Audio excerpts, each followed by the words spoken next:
الثاني على حب الزهراء بأعلى أصواتكم. اللهم صل على محمد وآل محمد. الثالث على محبة القائم بأعلى أصواتكم. اللهم صل على محمد. أفلح من صلى على محمد وآل محمد. اللهم صل على محمد وآل محمد. ثانيا بثوابها تؤجرون. اللهم صل على محمد وآل محمد. على محبة محمد وآل محمد بأعلى أصواتكم.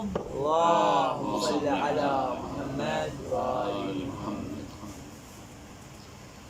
أعوذ بالله من الشيطان الرجيم.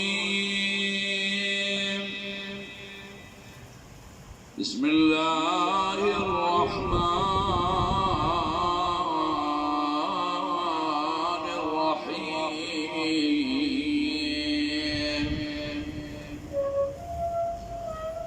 وعد الله لا يخلف الله وعده ولكن أكثر الناس لا يعلمون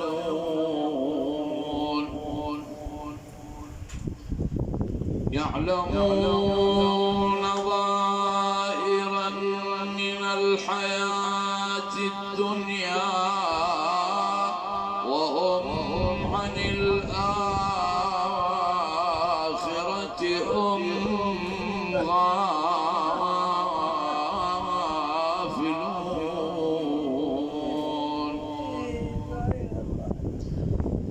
أولم يتفكروا في أنفسهم ما خلق الله السماوات والأرض وما بينهما إلا بالحق وأجل مسمى وإن كثيرا من الناس بلقاء ربهم لكافرون.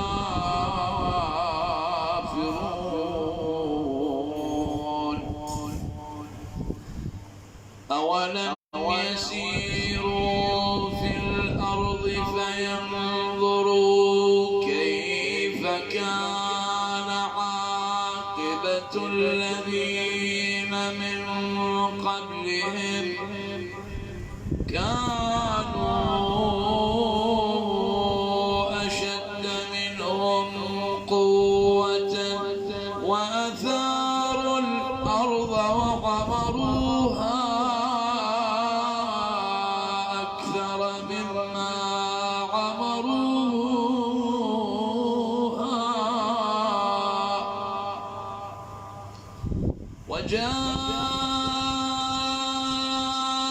وجاءتهم رسلهم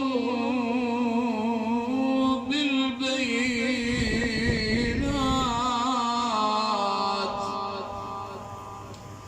فما كان الله ليظلمهم ولكن كانوا أنفسهم يظلمون.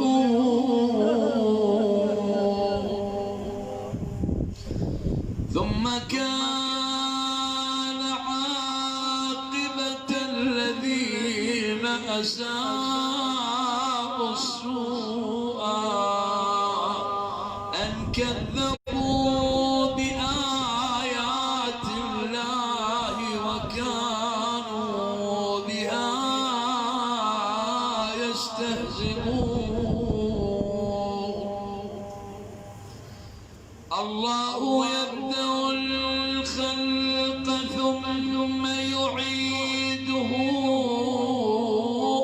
ثم إليه ترجعون.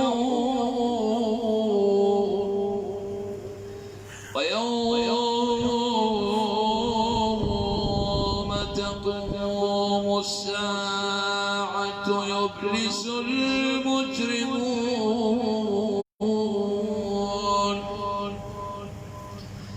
ولم يكن لهم من شركائهم شفعاء وكانوا بشركائهم كافرين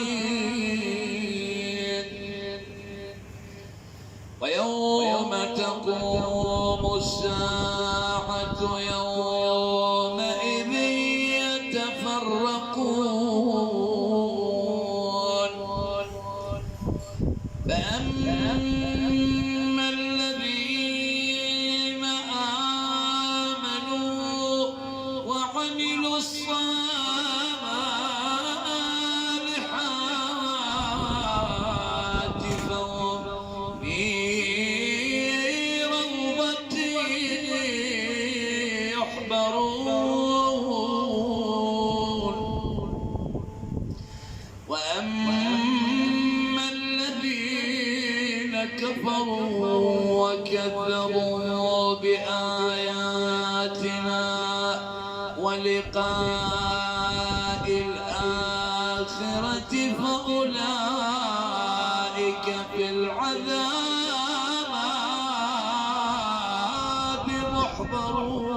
محضرون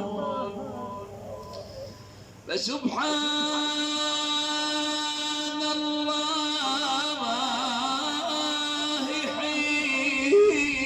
حين تمسون وحين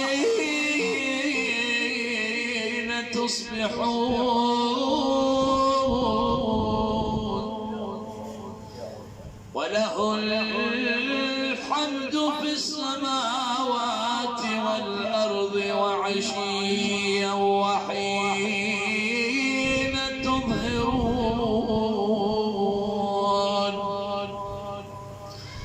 يخرج الحي من الميت ويخرج الميت من الحي ويحيي الأرض بعد موتها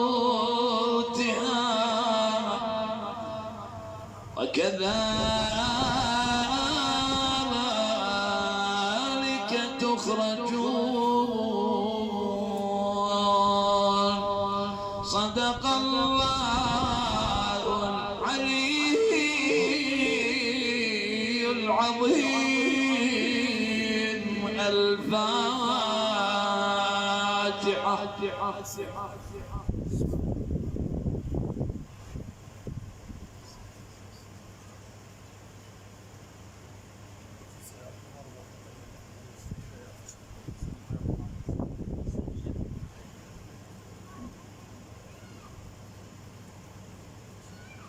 أعوذ بالله من الشيطان الرجيم بسم الله الرحمن الرحيم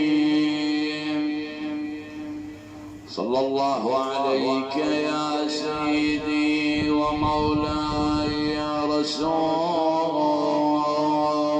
الله صلى الله عليك يا سيدي ومولاي يا أبا عبد الله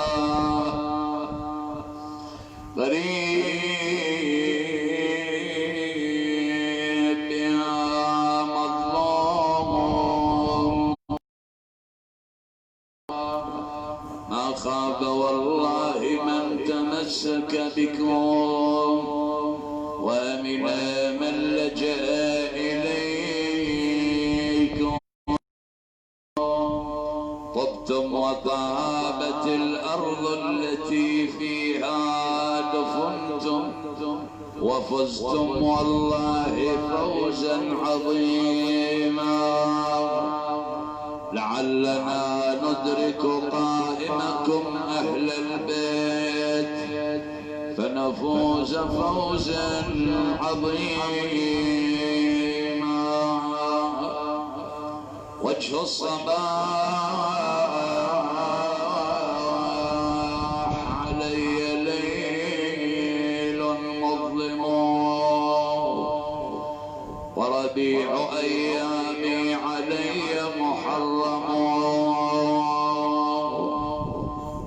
قلقا تقلبني الهموم بمضجعي إن طاب للناس الرقات فهوموا ما خلت أن الدهر من عاداته تروى الكلاب به ويضمى الضيغم ويقدم الأموي وهو مؤخر ويؤخر العلوي وهو مقدم أو مثل ابن فاطم يبيت مشردا وحسينا أو مثل ابن فاطم يبيت مشردا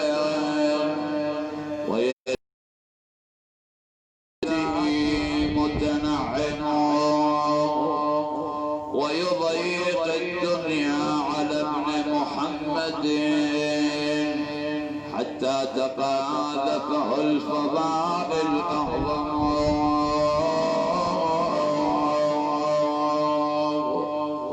عبست خوف الموت والعباس فيهم ضاحك متبسم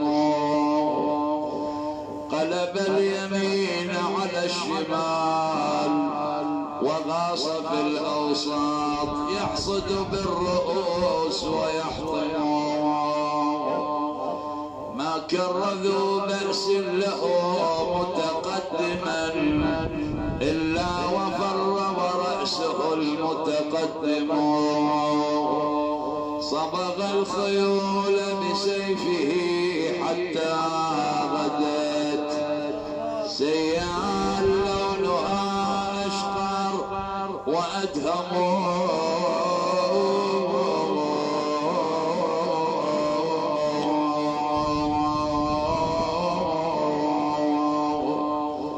حتى إذا دعته أسرار القضاء إلى جنب العلقم معفر جاء الحسين إليه يهتف يا أخي وطرفه بينه وبين الخيام متقسم فأكب منحنيا عليه ودمعه صبغ البسيطة كأنما هو عندمه قد رام يلثمه فلم ير موضعا لم يدمه عض السلاح فيلثم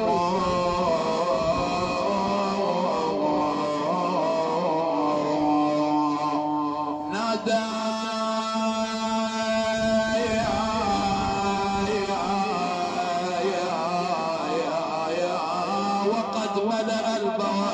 صيحة صم الصخور بحولها تتألم أو أنت يا ابن أبي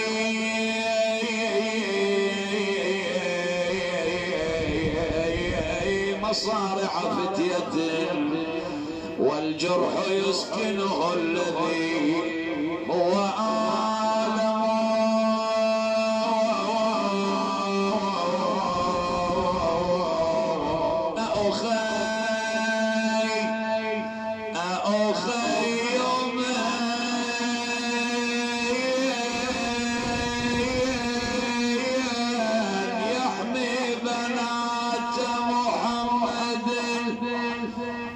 صرنا من أمل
يا ويلي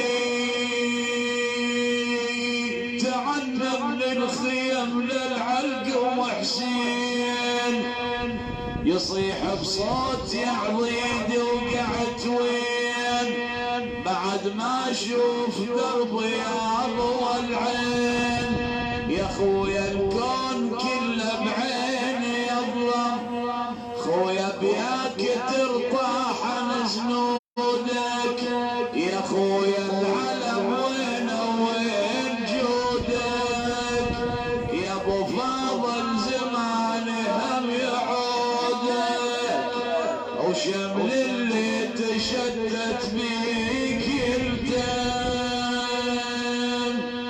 يا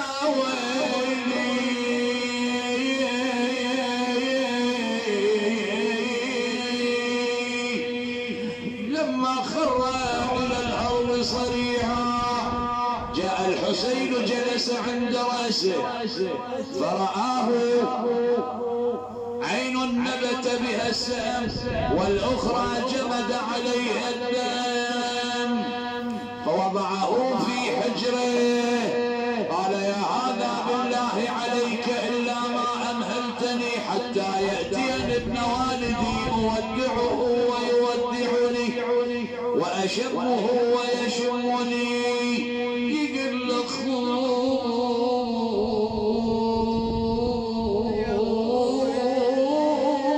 خويا يا عباس انا حسين يمك خويا واخترت دمع بيض دمك او سكنة سل الطفل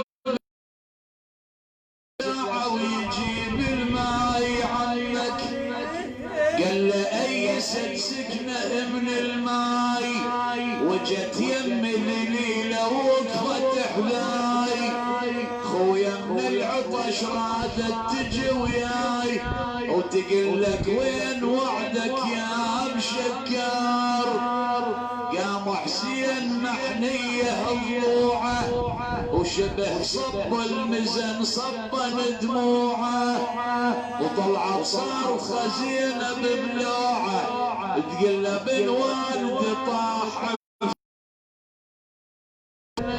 قال لها يا زينب راح عباس راح الضيضم اللي يرفع الراس وظل يبكي عليه الدرع والطاس قالت إلى اللي أذهبن إليه وأعاتبه بلسان الأخوة يا ويلي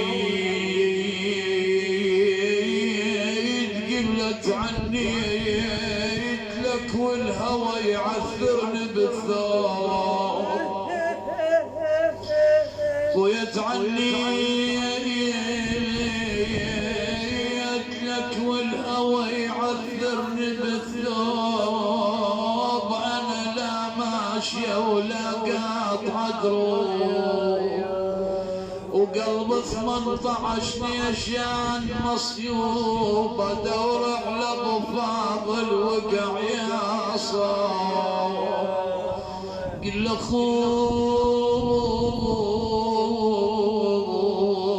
خويا عتبنا على خينا نمونا شريدة ان ضيعونا عليك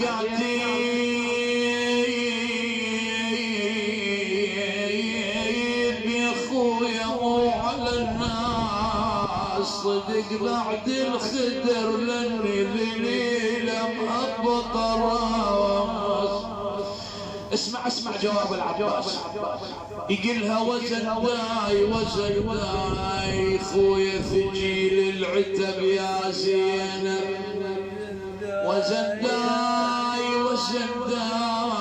وحتى بالعرش يسمع وزن داي خويا فديت النحر وعيوني وزن داي يا ماما خويا كل هذا وحس تقصير بي قل حاشاك يخسم الجل غدرهم كون حاشاك ولا ما قدر جف الموت حاشا ياك من التقصير يا ابو الفضل حاشاك وانت الاسست معنا الخويه.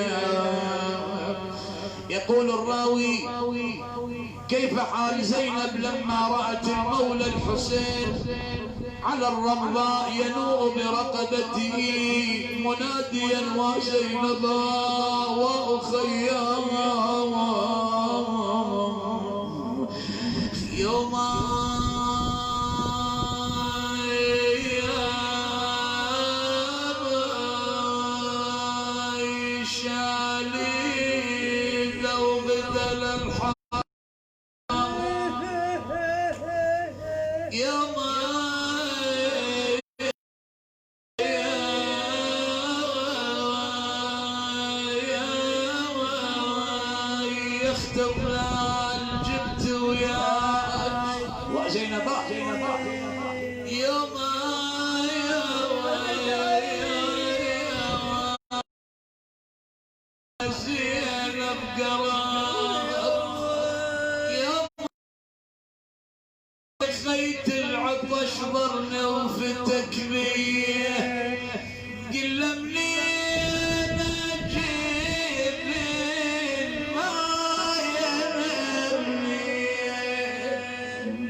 يا زينب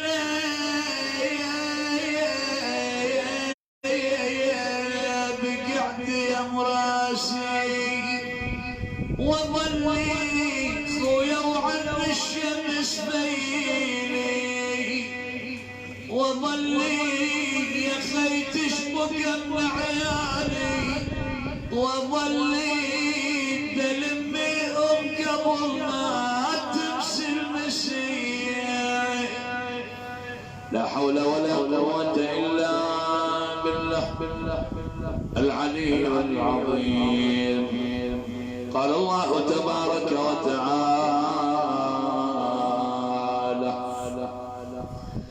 في محيي سلطانه الوجيز بسم الله الرحمن الرحيم وكل شيء أحصيناه في إمام مبين. صدق الله العلي العظيم وصدق الرسول الكريم محمد وإنا على ذلك لمن الشاهدين. اختلف الشراح وأرباب التفسير في قوله تعالى وكل شيء أحصيناه في إمام مبين.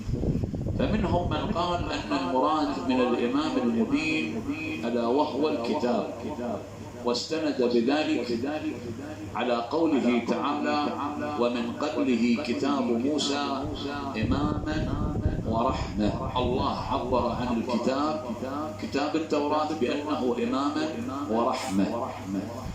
ومنهم من قال الكتاب الذي فيه مركز معلومات السماوات والأرضين وعنده مفاتح الغيب لا يعلمها إلا هو ويعلم ما في البر والبحر وما تسقط من ورقة إلا يعلمها ولا حبة ما ظلمات الأرض ولا رطب ولا يابس إلا في كتاب مبين. هذا الكتاب الذي لا يغادر صغيرة ولا شاردة ولا واردة إلا وعده الله تبارك وتعالى في ذلك الكتاب الذي يسمى بمركز المعلومات. ومنهم من قال أن لفظ الكتاب كذلك أطلقت على أعمال الإنسان، وكل إنسان ألزمناه طائره ونخرج يوم القيامة كتابا يلقاه منشورا اقرأ كتابك كفى بنفسك اليوم عليك حسيبا. ومنهم من قال أن المراد هو القرآن الكريم، ونزلنا عليك الكتاب تبيانا لكل شيء. القرآن هو بيان لكل شيء. لكن يبقى سؤال، هذه الكتب التي ذكرت في القرآن الكريم منها مركز المعلومات، بحيث حتى الورقة لا تسقط من غصن الشجرة إلا بكتاب. المصائب والنوائب، الخير والشر وما يصيب الإنسان، ما أصاب من مصيبة في الأرض ولا في أنفسكم، يعني مصيبة عامة ومصيبة خاصة. مصيبة هذا الوباء أجار الله الناس منه بمحمد وآل محمد. يعد مصيبة عامة في عموم الأرض. ما أصاب من مصيبة في الأرض ولا في أنفسكم إلا في كتاب من قبل أن نبرأها. يعني جميع المصائب ما يصيب ومن شر فهو في كتاب. لن يصيبنا إلا ما كتب الله لنا. الله تبارك وتعالى هو مولانا، وعلى الله فليتوكل المؤمنون. إذا لا يصاب الإنسان بخير أو شر إلا وهو مكتوب عليه، الله كتبه في كتاب. يبقى هناك سؤال في غاية الأهمية. مركز المعلومات وهذه الكتب التي ذكرت في القرآن وقيل أنها بيان، الله عبر عن القرآن أنه تبيانا لكل شيء، مع أن الناس لو نظرت إلى عامة الناس لوجدتهم بعيدون كل البعد عن هذه المفاهيم، ولا يمكنهم الوقوف على مفاهيم القرآن وهي غير بينة في نفوسهم. الله جعله آيات بينات ليس عند عامة الناس، بل هو آيات بينات في صدور الذين أوتوا العلم.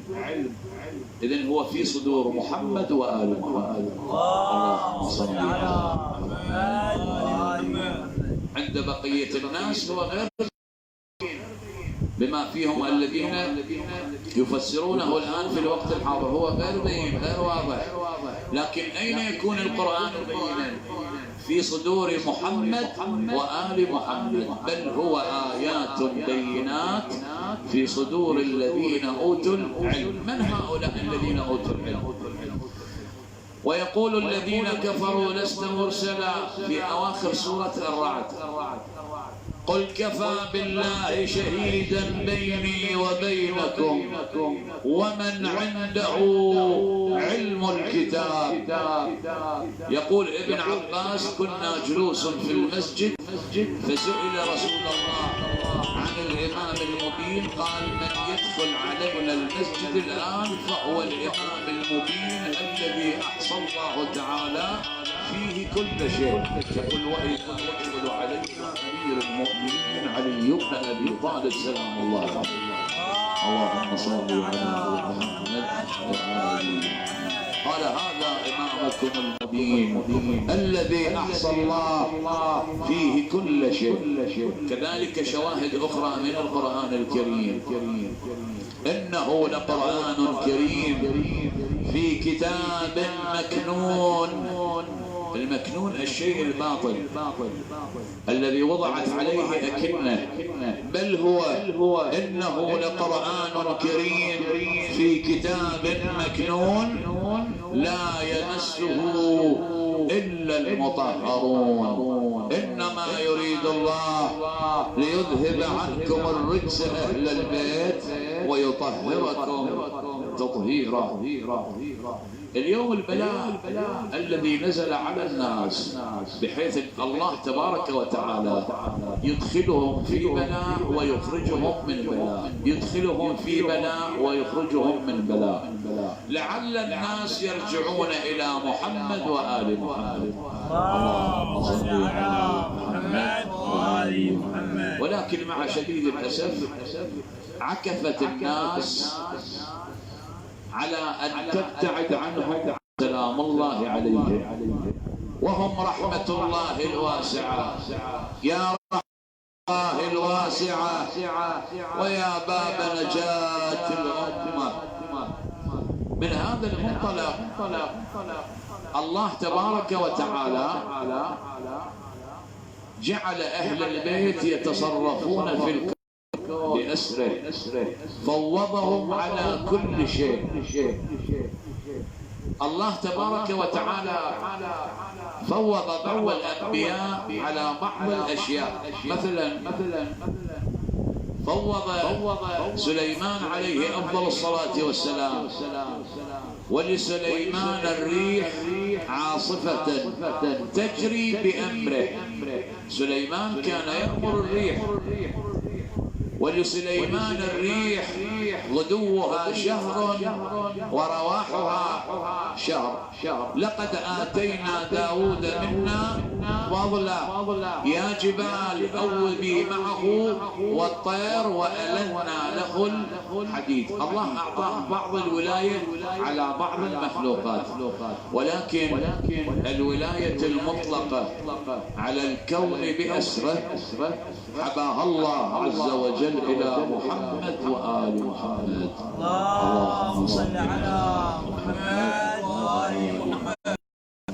بيوم من الأيام زينب عليها أفضل الصلاة والسلام لما وقفت وخطبت خطبتها كانت تفرغ عن لسان أبيها علي بن أبي طالب، وكأن المتكلم هو علي بن أبي طالب. فخاطبت أهل الكوفة. أهل الكوفة لما قتل المولى الحسين سلام الله عليه ما رفع حجر ولا مدر إلا ووجدت الدماء تحته. الله تبارك وتعالى صير السماء والأرض دما في مقتل المولى أبي عبد الله الحسين. الله إذا أراد يعبر عن غضبه يعبر من خلال مخلوقاته، أو يعبر عن رضاه من خلال مخلوقاته، فتعرف أن الله راض أو ساخط. فلما أدخلت زينب عليها أفضل الصلاة والسلام إلى أهل الكوفة قالت يا أهل الكوفة أتبكون؟ اي والله فبكوا كثيرا واضحكوا قليلا، فلا رقأت الدمعة ولا هدأت الرنة. لقد جئتم بها صلعاء فقماء شوهاء كقطع الأرض وملء السماء. سلام الله عليك يا زينب. أتدرون أي كبد لرسول الله فريتم؟ وأي دم له سفكتم؟ وأي كريمة له أبرزتم؟ ثم قالت أو عجبتم أن مطرت السماء دما. إذن السماء كانت تمطر دم بعد مقتل المولى أبي عبد الله الحسين سلام الله عليه. وكيف لا تقطر دما عبيطا وهو الحسين ريحانة رسول الله. لهذا توجهت زينب سلام الله عليها نحو الوري نحو أبيها علي بن أبي طالب. صاحت يا طار شعت جلد مسراك لابوي الصمد بدير الافلاك، والله من تصل قل يا هلا وحياك، بويا زينب كانت قبل بحماك الاملاك، زينب اليوم ابو اليتعداك، يقلها الخاطر لقطع دروب اختار، وصب الدمع من دمع الوجه شطار، وطب واد النجف وانده يا حامل جار، معصب زينب وكتف العتب مني، قل عنك معصب وكتف العتب ليكون، لكن كون تمدح ويا اللي في الكون، وعليا قل حسين ظل طعين هذا يهون، والعريس جاسم بيش متحني، لا والله وبعد تخنى وتحارب له وتخبره بحال سبع القنطرة شبله، قل له بعد شو تريد سايلني، اويلي ابيات الختام. يقول الراوي فلما ادخلوها الى الشام، حبل ممتد من رقبة زينب إلى رقبة الإمام زين العابدين، تتقدمهم الرؤوس في أعالي السنان، هذا ورأس المولى ينظر إلى زينب وعيناه تذرفان الدم، وشيبته يناغم آباد الرياح، ورائحه وأسفا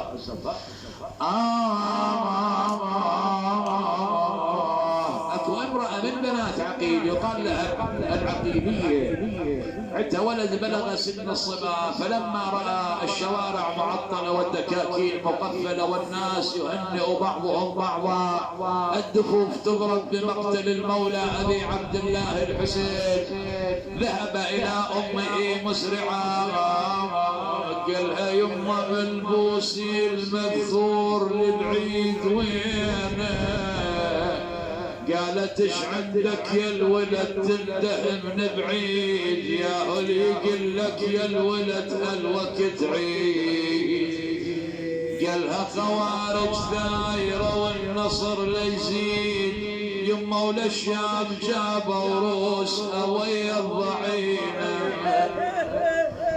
قالت اطلع يا الولد عاين شكلهم، واخذ الخبر يا نور عين من طفلهم، وعن مدينتهم وديانتهم اسألهم، واسألهم يا يمه عن اسم الزعيم الذابحين، حسينة عاد وقف على الجادة ولاحت له الروس، فوق الرماح نور تخجل نور الشموس، وشاف العليل بقيد محبوس، ياهو اللي سمعه يذوب قلبه من ونين،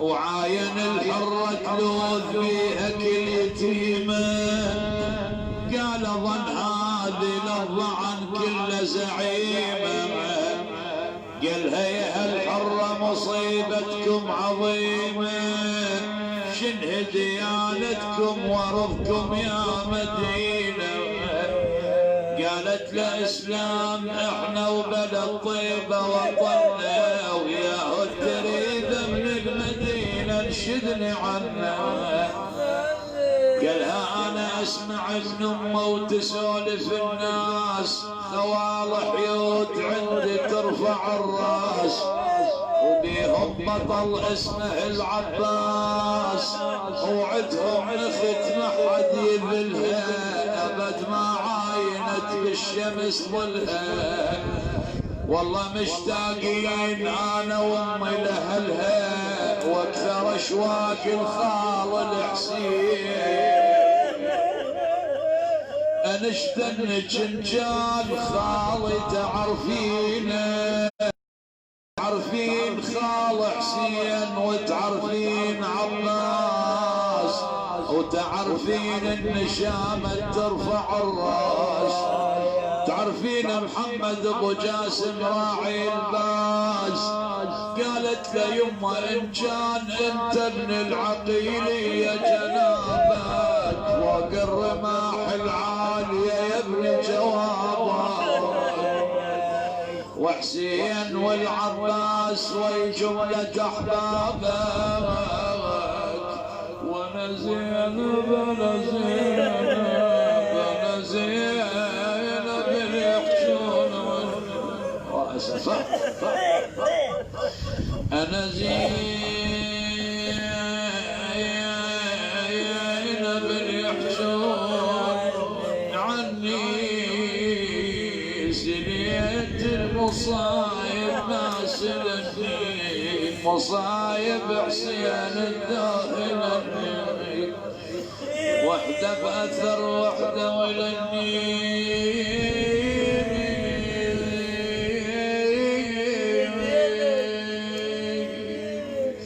وصار الحزن والنوم فني.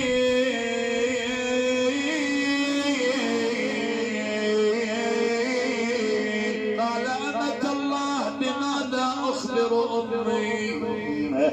فذهب إلى أمه مسرعا قالها يما تعالي تعالي تعالي تعالي يما أثاري المذبوح خالي راس على الرمح فات يتلالي. خرجت المرأة صارخة وحسينة وذبيحة قل لعمي عيوني واتلف الروح وقضي العمر يا حسين بالنار. شلون الصبر وحسين مذموم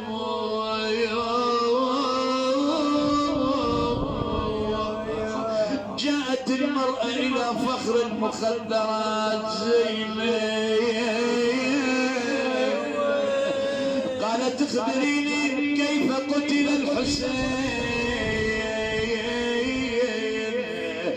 قلها قضوا ما بين قطعة وريدة وبين الطفل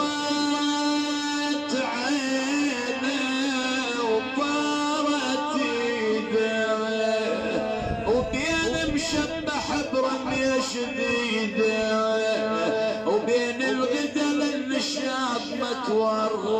هذا الخيل الصدر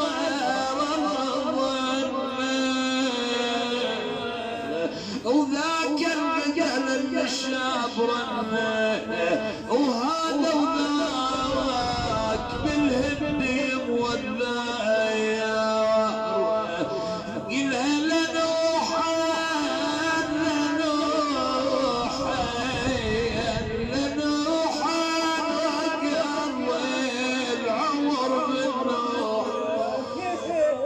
شلون الصبر وحسين مذبوح لا حول ولا قوة إلا بالله. إلهي أسألك وأدعوك وأتوسل إليك بمحمد وآل محمد الطيبين الطاهرين.